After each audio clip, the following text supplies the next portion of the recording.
decir que el punto culminante de la historia es volver antes del pecado original. La historia no da nada, ¿sí? Entonces volvemos al punto original. En cambio aquí en San Agustín no, la historia da algo. Sí somos seres sin pecado después de la resurrección, no somos seres inocentes del pecado para San Agustín. Eso hace parte del proceso de santificación. También una cosa importante en el libro 18 de La Ciudad de Dios de San Agustín, Cristo como peregrino por excelencia. Cristo como ser encarnado es plenamente de la ciudad de Dios y plenamente de la ciudad terrena. Pertenece a las dos ciudades. Nuestro peregrinar debe asemejarse a eso. No somos personas que solo pertenecen a un mundo celestial y que bueno, nos aguantamos aquí lo terrenal. No, uno es tanto terrenal que de Dios en ese peregrinar. No hay uno que es más fuerte que el otro, a la imagen de la encarnación.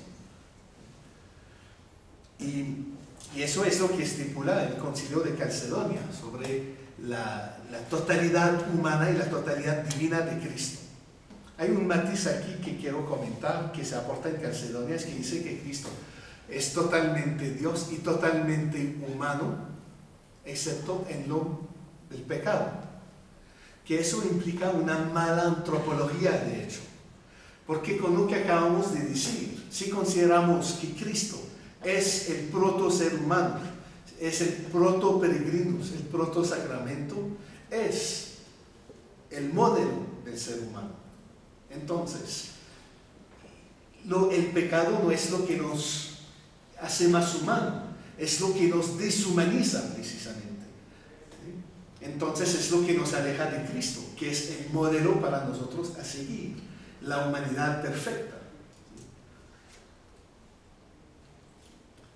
La mística del peregrino no puede ser una fugamundi en ese sentido.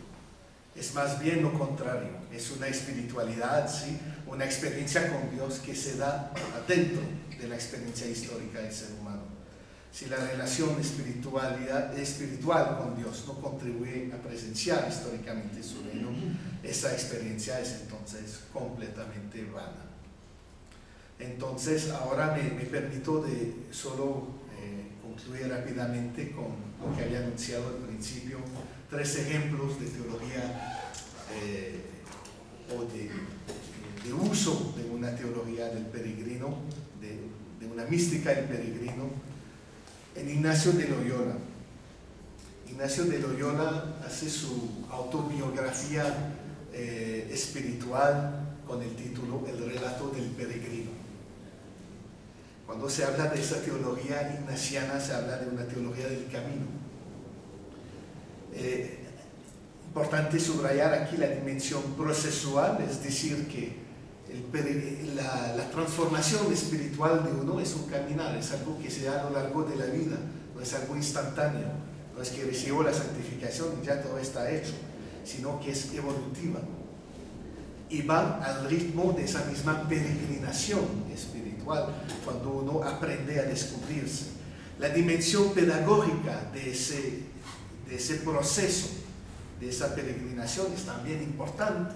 Es una temática, pues la pedagogía muy importante en Ignacio y también en San Agustín. San Agustín habla de la presencia de Dios en ese peregrino como el maestro interior, ¿sí? Esa presencia dentro de uno mismo de Dios, que entra también al mismo tiempo en relación con Él, como manera, a través de la vida de uno, de enseñar, de educar a la vida del peregrino. Y obviamente esa dimensión pedagógica y procesual, evolutiva de la peregrinación en Ignacio las encontramos omnipresente en los ejercicios espirituales. El otro autor, voy a mencionar también muy rápidamente, John Bunyan, que es uno de los fundadores de la reforma puritana, ¿sí? Porque hay una serie de 3 o 4 reformantes de él. La reforma puritana inglesa, escribió un libro que se llama The Pilgrim Progress, Progreso del Peregrino, podemos decir. Esa teología obviamente muy espiritualizada. Se escribe como una narrativa, pero es un sueño. El creyente o el cristiano aquí, que es el personaje central, que se llama de hecho en inglés Christian, nada complicado, ¿sí? Tiene un sueño. Y ahí habla de ese peregrinar a través de todas las dificultades de la vida espiritual, ¿sí? Y las buenas partes. Entonces encuentra a espíritus malignos, encuentra a un evangelista, encuentra a buenas personas en su camino y a malas, al diablo, y eso es un progresar en sueño. Es totalmente, en ese caso, una fuga mundi. Es una espiritualización de la peregrinación. La peregrinación no se vive en la vida cotidiana, sino a partir de una experiencia alejada del mundo. Es un deshacerse de lo mundano, y eso sabemos que en la teología puritana fue muy lejos. Habían quitado hasta las campanas de las iglesias, ¿sí? Porque eso hace música, y la música es mundana. Entonces no había ni representaciones, ni cuadros, ni arte, ni estética en las iglesias puritanas por esa misma razón. Y todos los cantos también los habían quitado, porque eso es muy mundano. Y sin embargo, pues en esa teología había una manifestación de la gracia que sí era material, ¿sí? Como bendición en nuestro viaje. Dios en ese peregrinar nos da bendiciones. Y esa vez, pues en el tiempo de John Bunyan no eran tan materiales, pero sí en los sucesores, si podemos decir, de Bunyan, las bendiciones son muy materiales. Como algunos pastores dicen aquí en Bogotá ahora, que la Mercedes-Benz que recibieron de sus fieles es una bendición de Dios, ¿sí?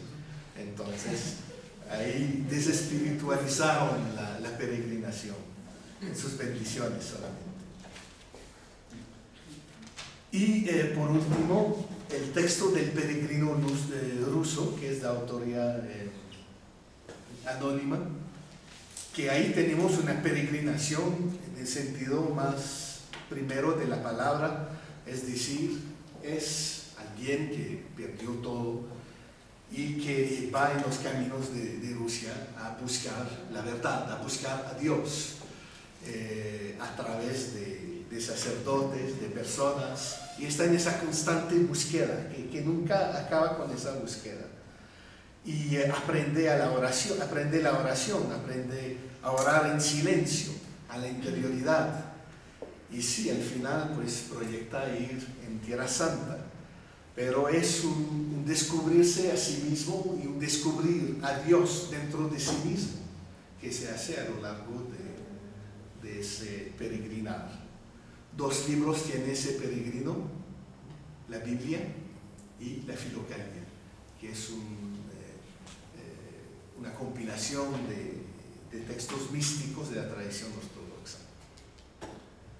Bueno, muchísimas gracias por su atención.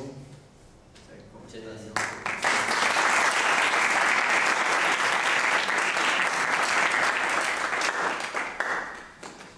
Bueno, pasamos a una